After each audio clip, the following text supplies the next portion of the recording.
Emilio, my friend, are you there? Yeah, I'm here. Can you hear me? Yes. Can you hear me? Yes, we're all set. We're all set, my friend. It's good to have you back on the show. How's everything doing?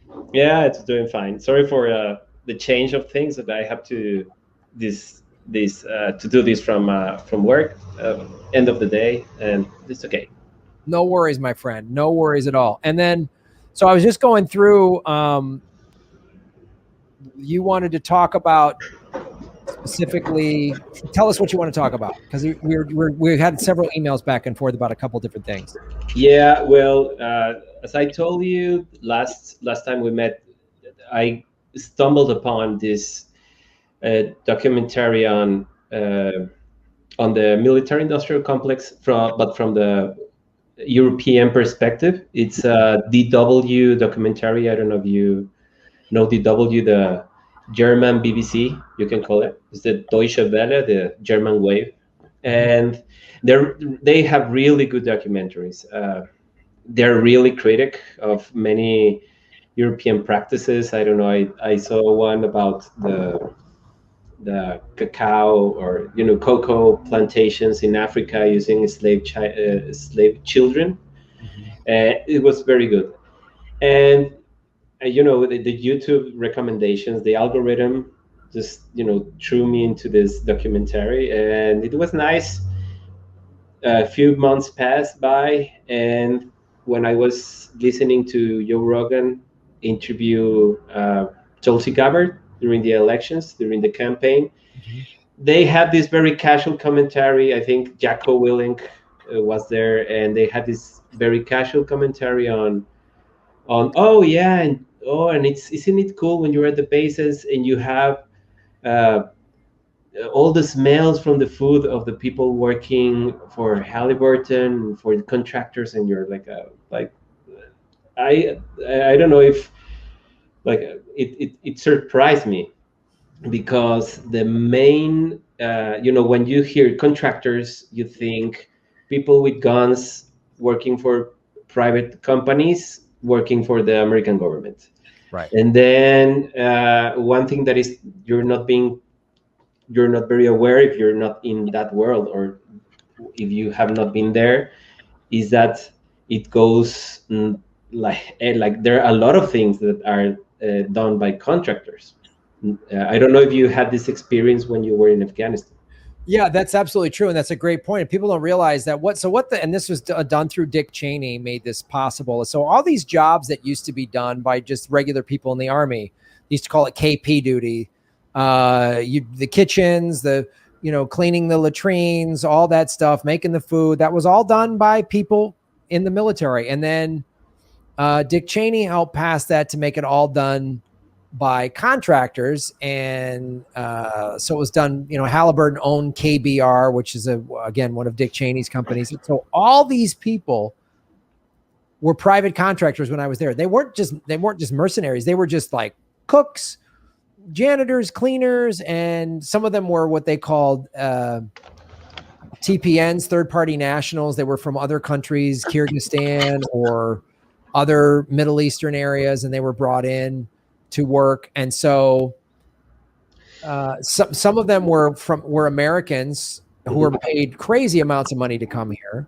And then some of them were third-party nationals, and what they would do is they would pay the third-party nationals less and then bill the military more. So basically, I'm just going to use round numbers here, but they'd bill the military. The military's paying for, this person's getting whatever, 50 grand a year to work in a dining hall, basically a dining facilities. They call them DFACs, and at this base, but they would only pay them 20 grand a year and then keep the rest for profits. I mean, so it was just really, it's why the never ending war, it's all the private contractors. And even when they say, oh, we're pulling troops out, there's all these private contractors. And then from the combat side, so private contractors that are usually ex-military, they don't have the same rules of engagement. So there's all these there's somewhat strict rules of engagement with the military, but the private contractors don't have that. So they can just this guy looks bad, boom, we can just shoot him. Yeah, and you will see one of the commentaries made in the documentary addresses this point of this difference, but which is very very big. And yeah, it's something that I mean, I listened to the last part you were talking with Eleanor, and this is one of the things, and also I listened to you, man, and you know, you were talking about Hollywood, CIA, the movies, the industry, and it's like the big omissions in a war movie, even the ones that won awards, like Hard Locker. Or ones that have been very praised for their authenticity, as what's the other one, the uh, Hard Locker was one, and there are series like HBO series about the invasion of Iraq. I don't remember the. Generation Kill. Oh yeah, Generation Kill, which is based on a bestseller, and this is like a very big omission. In Generation Kill, you only see contractors when they deliver pizzas to them before they're deployed, and that's like, oh, like, and it's almost comical because it's like how do you get like, you know, Pizza Hut into the base? Like, that's really funny because everything here is run by the military, people in uniform and whatever, and the reality is that it's not. It not to a point, maybe, I don't know if you felt it, but maybe that you get disappointed that like really, like, you like, if you see like how everything is made, it's like, nah, it's not that, you know, exciting or something. So what else? Well, What else was uncovered in this documentary? I have a presentation, Okay. and I had to take some artistic liberties so we don't get very bombarded by the copyright robots. That's fair. So please, you know. And so I'm gonna share screen. Okay, don't show this to me. Sorry, man. That's okay.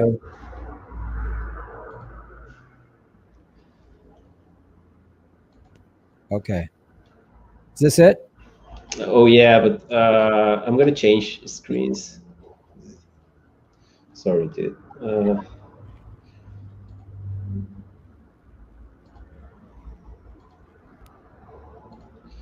Yeah, because otherwise it was going to show very small. Okay. Yeah, this one. And this is the documentary that was put out by German television. Yeah, it was. It was there. Can you see me? Yeah. Yes, this one. Oh, sorry. Okay, I don't know if you see like the notes or the complete thing. I don't know. It says, yeah, armies in the hands of corporations. Okay, and it's full screen and no funny things. No funny things that I can see. Okay, yeah. Well, Armies in the Hands of Corporations, Defense as a Business, and is produced by the Deutsche Welle, and first aired circa to August 2018. And I only know this, I will tell you why. It's a reportage by Jutta Pinsler, Michaela Kirst, and Martin Gronmeyer. They did a fantastic job.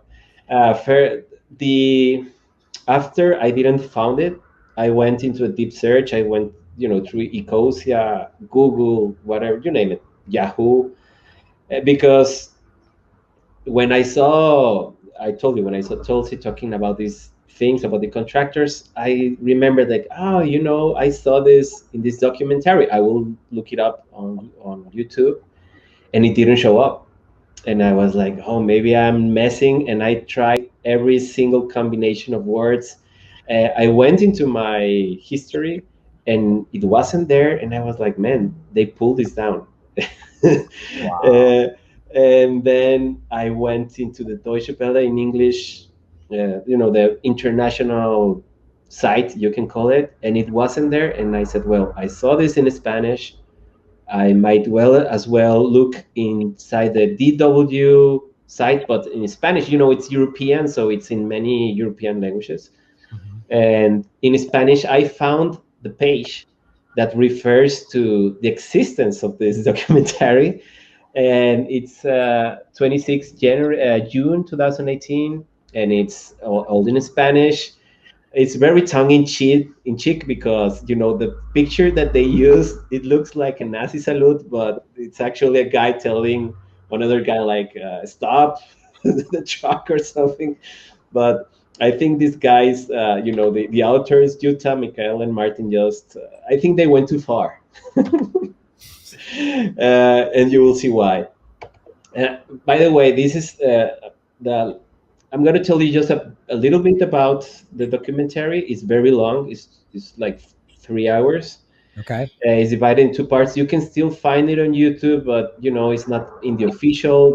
It's only in Spanish. If you want subtitles, they have no subtitles because it's like a random guy like a Sergio something uploaded the video, and if the algorithm takes note, it will be taken down. Well, when I was looking for it in English, it was very funny because I put, Ejércitos and Manos is armies in the hands of corporations. Mm-hmm. So I went, armies in the hands, and the results were U.S. sanctions, Venezuela, oil shipping, closes in on spy chief, and Jimi Hendrix lives, I don't know, and Berlin orders barracks to be searched after a Nazi era symbols discovery, which is a whole other problem that the German army has, for my understanding.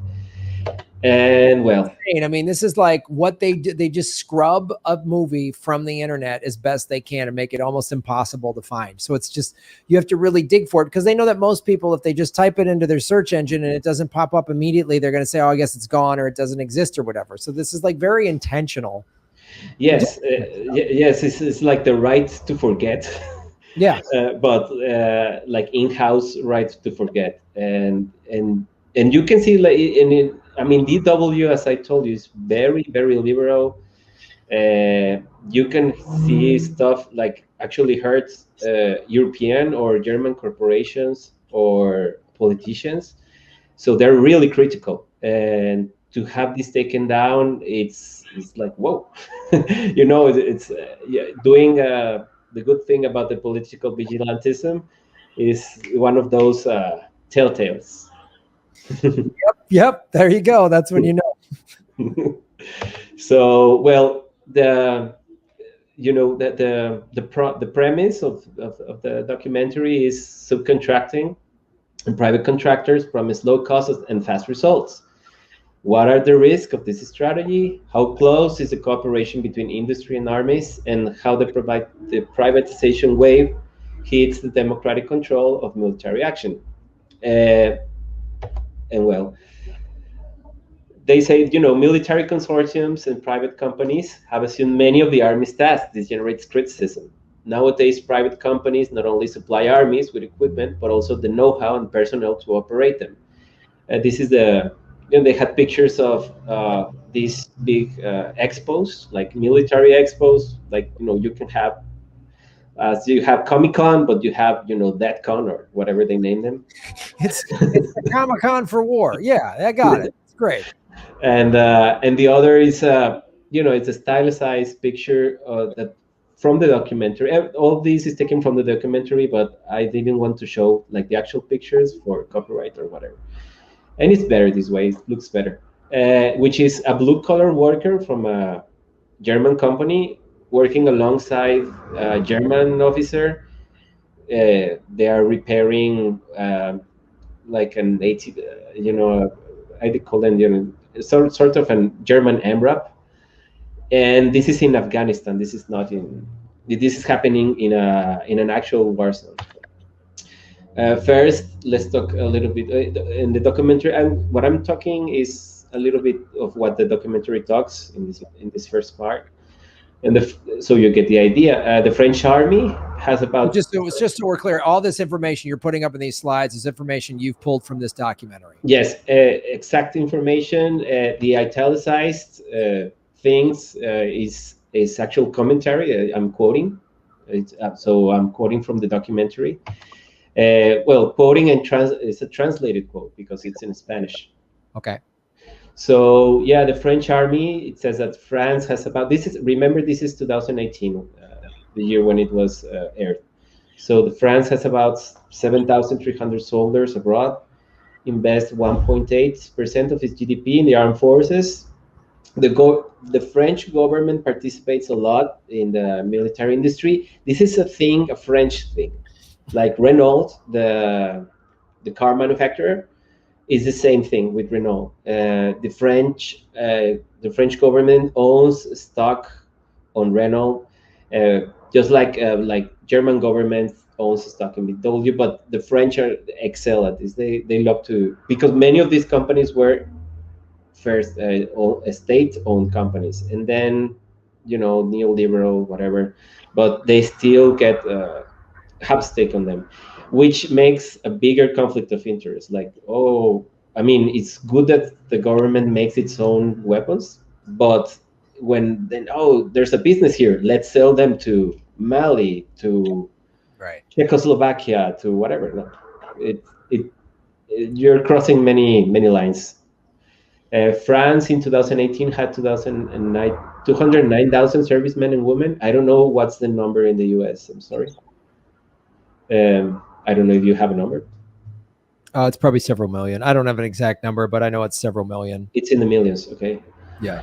They're stretched thin since they have several missions abroad and have to guard important infrastructure against terrorism. I can attest to this. I mean, if you go to France, they have military in the airports near nuclear plants, and they are around. I mean, it's not that you don't get to see the army. Well, this is the Florence Parly. Remember her, French defense minister, and it's what they say, no? And they say, oh, innovation and modernization are an obligation to the armed forces. That's what they're selling. And she works. She still is the French defense minister with Macron. This is supposed to be social, from the Parti Socialiste, from the Socialist Party, but is one of the worst. You can tell neoliberals, neocons. Well, that quote is basically just saying our military needs to be innovation and new technology. That's just saying, yeah, blank check.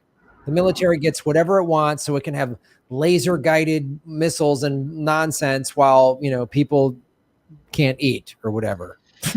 Yeah, and you have, I mean, as citizens and as critics, you have to just look for these little pieces that of information. I mean, you start getting, as they say in opera, the leitmotif, like the song, the background song, right? Because it's international. We don't have to like give them a lot of credit, like give anyone a lot of credit. Like they have this bunch of people behind them that tell them to do the same thing all over the world. So you will hear innovation, modernization, not only in France. You will hear it in Germany, in Spain, in the United States, whatever. When it's part of the script. Yeah, it's the defense industry writes these scripts to say so, and they give politicians money so that then they later say these things, and everyone goes, "Oh boy, yeah, we need innovation and modernization." I mean, who doesn't? You want to be modern. You don't want to go back to the prehistorical times. Well, let's move on. This guy, Claude Serfati from the University of Versailles, says this type of privatization should worry us, especially for the harm made to the taxpayers. They end up being more expensive than public services. That's the critique this guy gives. Then the German army. Germany has about 4,000 soldiers abroad. In Afghanistan and Mali, they have a big operation in Mali. And it's actually one of the selling points of join the few the proud, the German army or whatever. It's like, go to Mali, whatever. Invest 1.2 of the GDP. The military industry is privately owned. This means that the government doesn't have a stake, as in France. And in 2016, it hit the lowest point in active duties. Servicemen and women were 180,000, which is really low. Germany is a country of about 80 million. It's like a third of, maybe a fourth of the United States, but 180,000. I think there are more cops in in New York or something like that.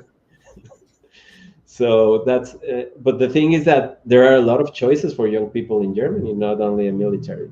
They can join like a university, or they can go to a trade school or whatever, know how to be a certified carpenter, plumber, or whatever. And then you have this lady, Ursula von der Leyen. Maybe you have seen her because she's now the president of the European Commission, which is this weird and powerful structure in the European Union. She's not elected. She's proposed to the European Parliament, but well, then she was the German defense minister, and her thing was the challenges are immense. How to modernize, how to achieve the advancements on digitalization. So that's the buzzwords.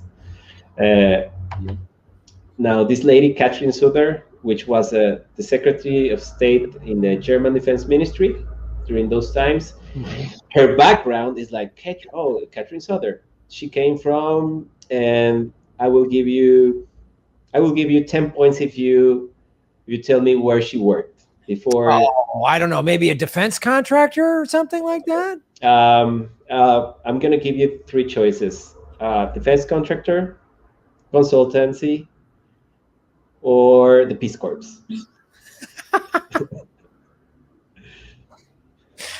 Well, gee, I know it's not the Peace Corps, so it's she's a consultant or a defense contractor. You gotta pick one. All right, I'm gonna stick with my first choice, defense contractor. Sorry, it was a consultancy, and then of course it's from one of the biggest ones is the McKinsey. Oh, McKinsey. Like, and yeah, McKinsey gets money from defense contractors to be consultants. Yeah, so yeah, and she's like very good spoken and whatever. And she speaks a lot. That's what's the big. It's a big quote. It's in part, we do not have the equipment. We simply don't have it. We have tank divisions without tanks. They borrow them from other divisions. It has no sense if there's a situation of security. Is one of the buzzwords that exists, whatever that means.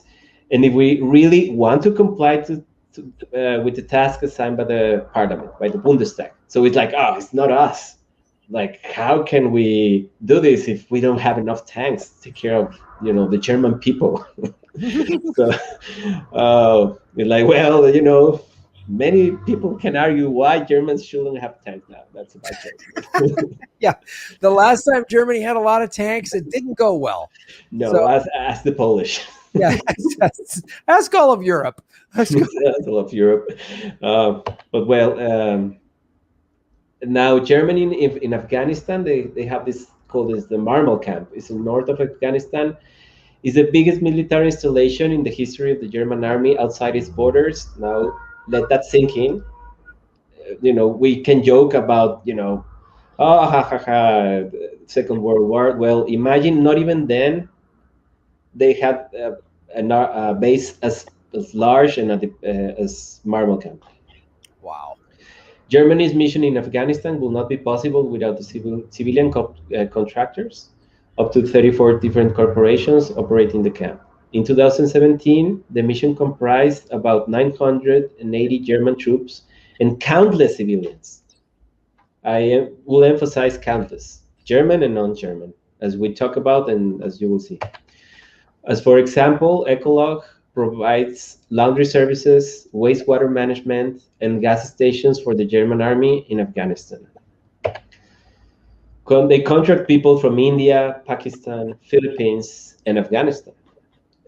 Employees have basically no security against armed attacks. Some have died because these installations, they wash the uniforms. They have, it's very sick. They have Afghans washing German uniforms, unoccupying army uniforms, and they get targeted by Al Qaeda because they're like, "Oh, you're traitors!" Like, I just need a job. I'm poor or whatever. Wow. But it's really contradictory for them.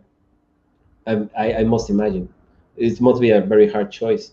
Without private contractors, the number of deployed soldiers will seem too high, since the German parliament, the Bundestag, has to approve all armed actions.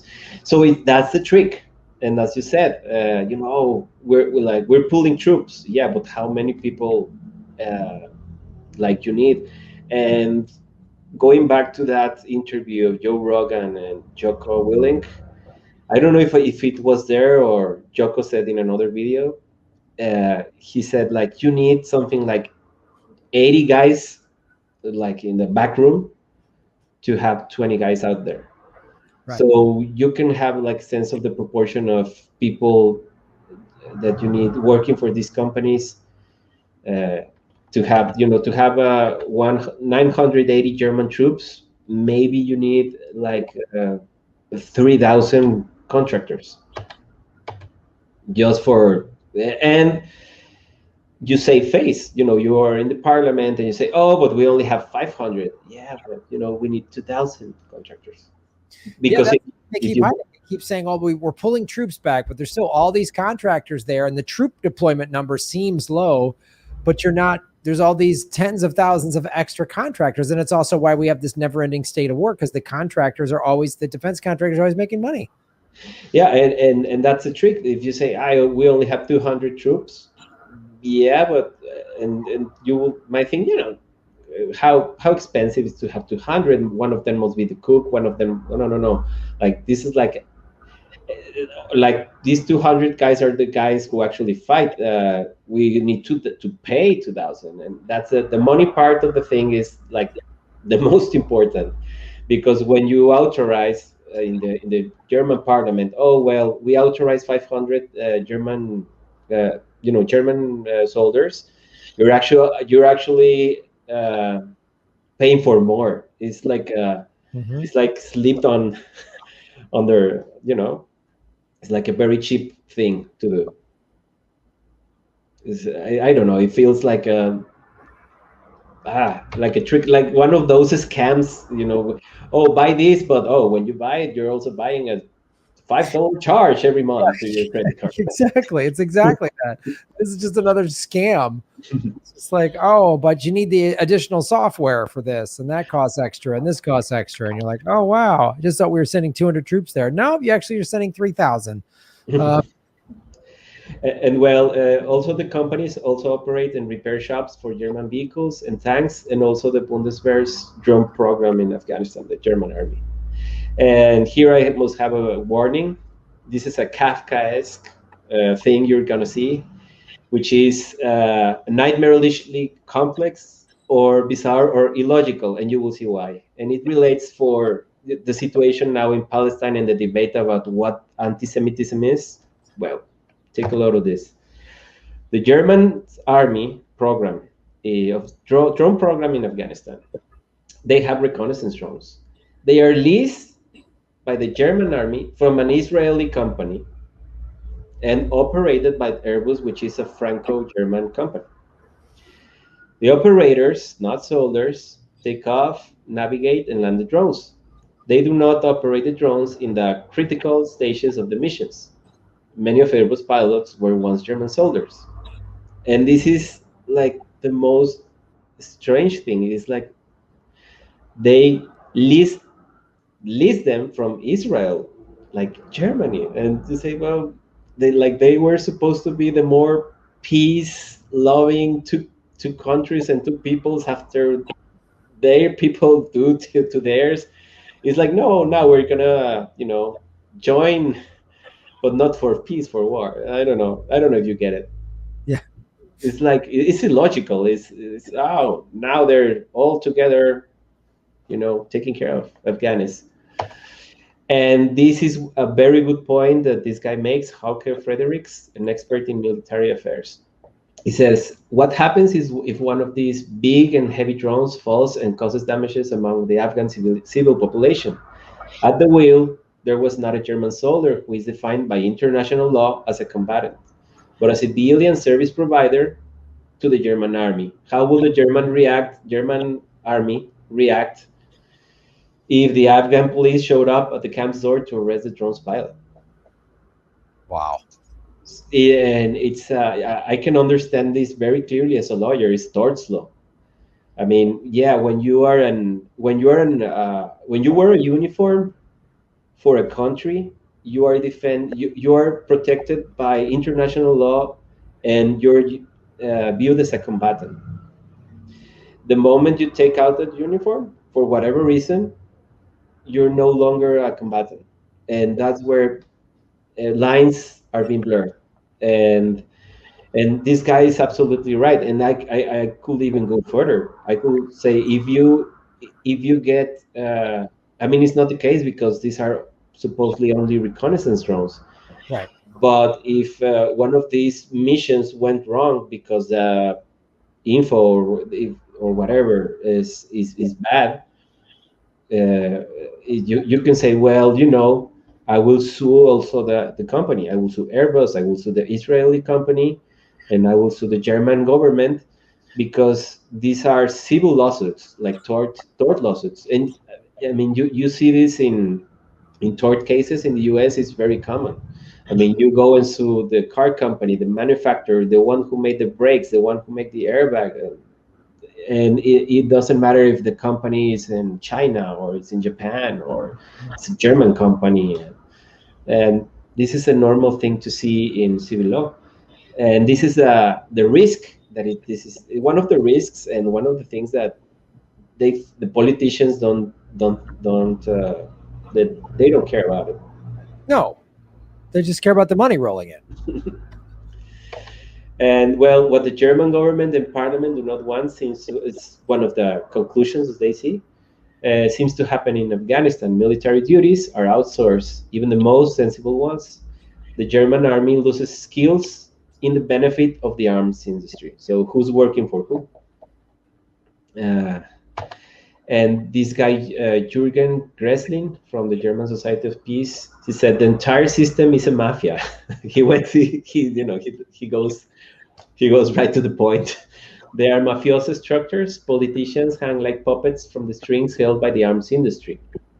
What does a company like Airbus has to do here in Afghanistan? Nothing. The Airbus consortium wants to consolidate its knowledge. It wants to become Europe's leader manufacturer of drones, a Franco-German military access to use the system, German system, along with the German army, test and optimize weapons in order to produce their own Franco-German combat drones and sell them in the world market. Like, this is the whole point, to use the taxpayers' money to advance their weapons, so they can be better weapons and sell them to even your enemies. You're so right. This is just how the mafia does it. I mean, this is just like old school mob stuff, but they're just on a global scale, but with billions of dollars.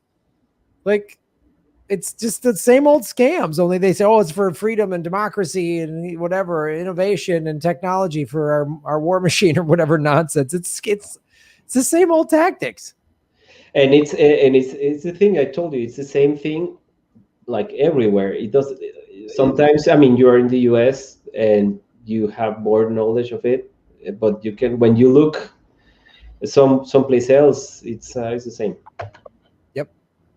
Well, the documentary talks a little bit about America. So it says Americans take outsourcing one step further. In the most critical moments, more than 30,000 employees of private security companies fought for American armed forces in Afghanistan and Iraq. The German army may take an example of the Americans due to the low levels of new recruits. As I told you, German youths have many options. They started recruiting school dropouts and minors, and also turning a blind eye on physical requirements for those applying for an IT career in the corps.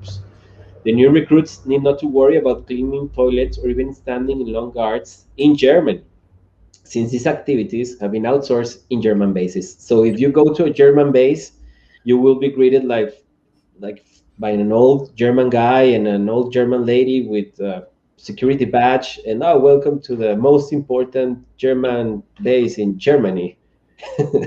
And my name is, I don't know, and I work for Securitas or whatever the name of the company.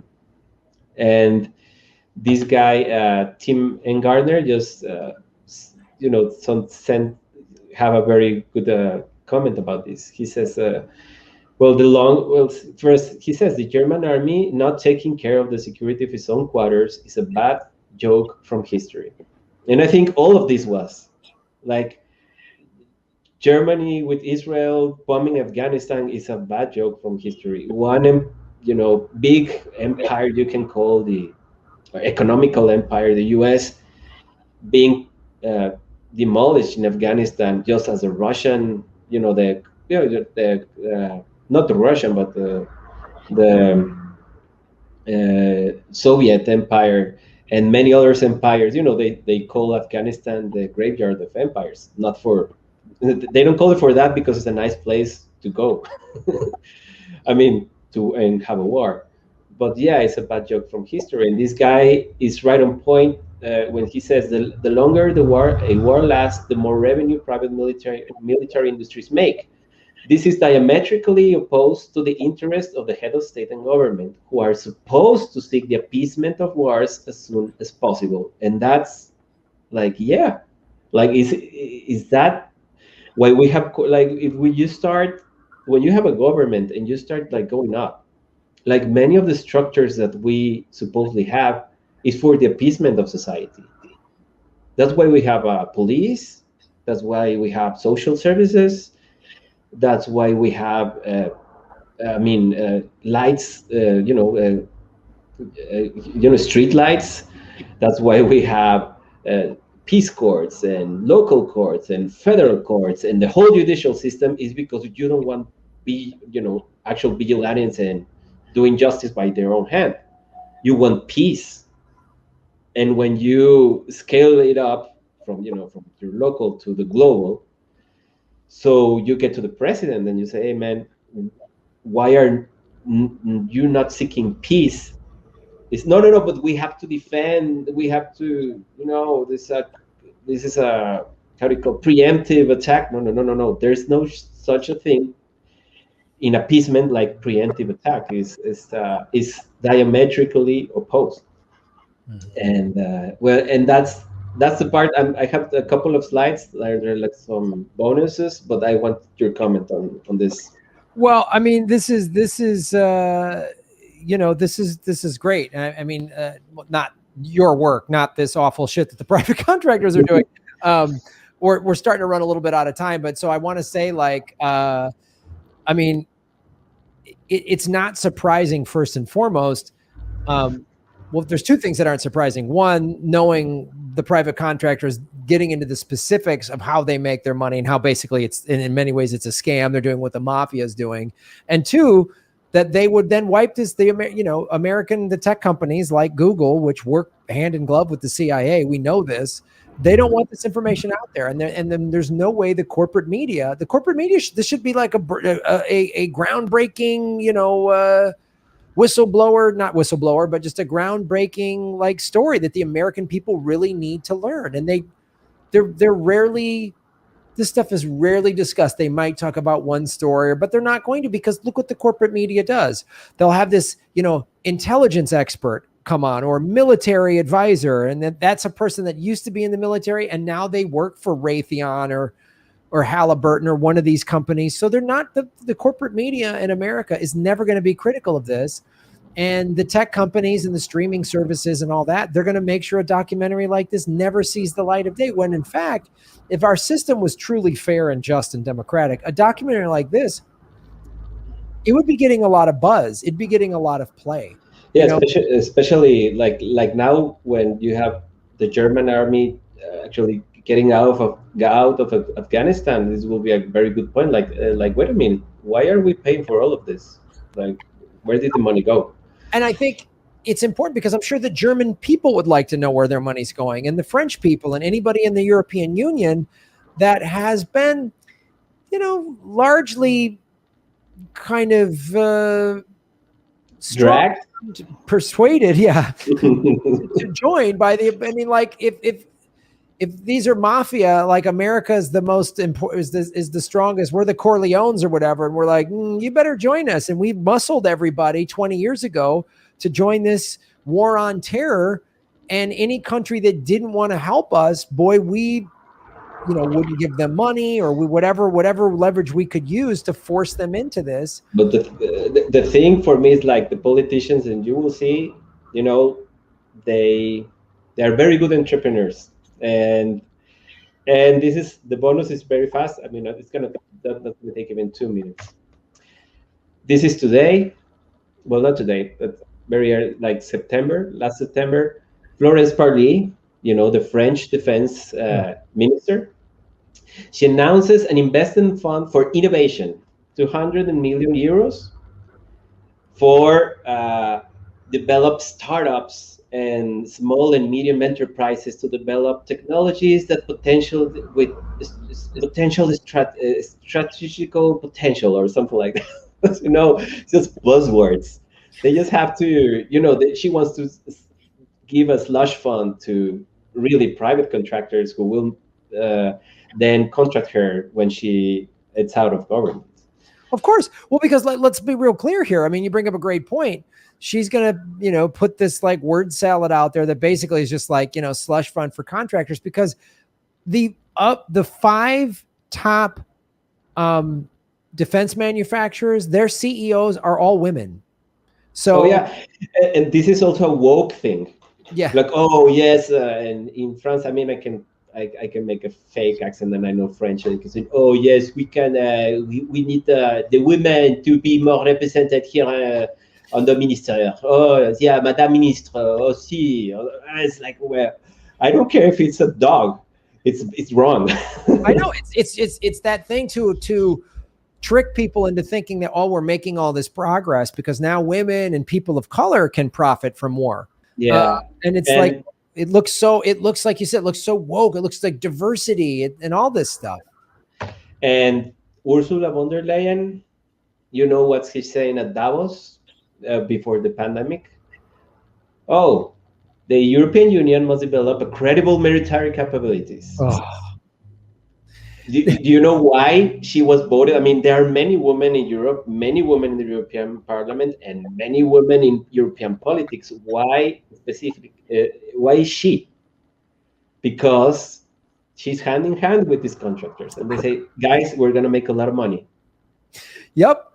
It's what I say in the show: follow the money, connect the dots, find the truth. So why did she get this position? Because why didn't the woman from Ireland, that's that openly socialist woman that's totally critical of the EU, she didn't get this job because she's not going to be rubber stamping contracts for the make a European army. What she's saying here is we need a European army. That's the thing. And I thank you, Graham, for letting me get into your show and get this out. I hope you can, if people listening and who talk Spanish, who can understand Spanish, can look for this. The whole documentary is really interesting. It shows worse things about Angela Merkel and the presidents, which we know because of Trump. It's a good thing that they're just salesmen for the arms industry. Yeah, I mean, so we're clear. Tell us the name of the documentary, and currently, based on your research, it's only available in Spanish? Yeah, it's only available in Spanish, and in Spanish is El Ejército en Manos de Corporaciones. And you will find it like that, and YouTube is still like that, I guess. And I hope you find it. I mean, you can just go back and see it in the timestamp. You can find it here, and it's okay. And it's the same thing. I know that time's up, but there are many things. I mean, now you're talking about Palestine and the money sent to Israel, and I just want to get into the money, and you can find 148 billion sent in the fiscal year 2020 to a country which is almost exact the same size as New Jersey, almost exact the same population as New Jersey, and New Jersey has a 38 billion. Wow. They passed a 38 billion budget for their year. I mean, you can check this out. Rutgers University, which is a state university, has a 4.5 billion budget. So you could pay New Jersey and New Jersey's university, state university, for 3 years with what they sent in 1 year to Israel. Just you have to do these comparisons because numbers can go like, you know. Well, that's amazing, and it's the same. It is the same model that we're using for funding Israel and funding the war machine in the Middle East. We're doing it through Europe, and the European Union wants to do this as defense contractors, and of course, they have no boundaries. They have no, borders. They can just get whoever they want, and they just spend the money to get the right people in place to update our military and this and that. So it's just insane. But I urge people to go if you speak Spanish, especially, to watch this documentary. And tell us the name of it in English again. It's the Armies in Hands of Corporations. Armies in Hands of Corporations. Well, thank you so much for showing us the documentary and all the facts in it, and also that it's been basically scrubbed from the internet, which must mean it's good. Yeah, it's good. It's good. So, Emilio, I really appreciate it for you taking time again. I appreciate you supporting the show, and you did a lot of extensive research for this. And, it's why this show is great, is because all of you citizens of Gotham, you're all political vigilantes, all out there finding the money and connecting the dots. So, yeah. Yeah, thanks, Greg. Thanks for having me. And if anything else shows up, I'll call you. Awesome, dude. Have a great day, man. Take care. Bye-bye. Bye. Thanks for watching, everybody. Please hit the like button, the subscribe button. Go to patreon.com/Graham Elwood and rockfin.com/Graham Elwood, where you can support the show. Also, I have a Bitcoin wallet, a Bitcoin Cash wallet, and an Ethereum wallet in the show notes. We're taking cryptocurrency. I have a Coinbase affiliation link. We're going to be getting on some other exchanges. So that's how you support the show. Make sure you hit the subscribe button. YouTube is unsubscribing us at an alarming rate. I have a PayPal button at GrahamElwood.com. I even have a Venmo at Graham-Elwood. There's a lot of ways to support our show. We are getting crushed by YouTube. We've dipped under 73,000 subscribers because of YouTube. Thanks for supporting what we do.